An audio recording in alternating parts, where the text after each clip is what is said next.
இன்னும் குட்டியம் தேவேந்திரன் ஈஸ்வரி குடும்பத்தினர் எங்கள் குலகத்திய குறவராகிய குந்தி மக்களுக்கு குலகத்திய குறவராகிய குந்தி மக்களுக்கு இந்த தாசி பிள்ளைகளுக்கு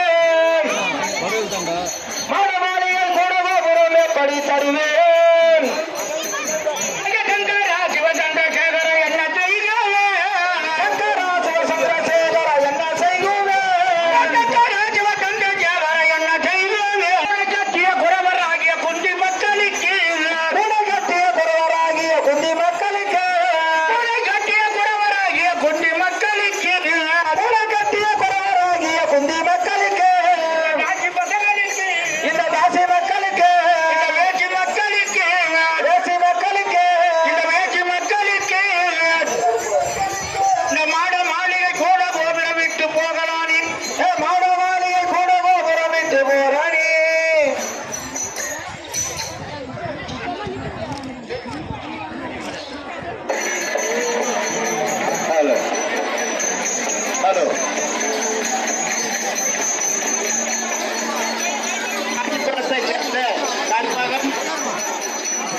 வேவனாக நடிக்கக்கூடிய தம்பி சுரேஷுக்காக 50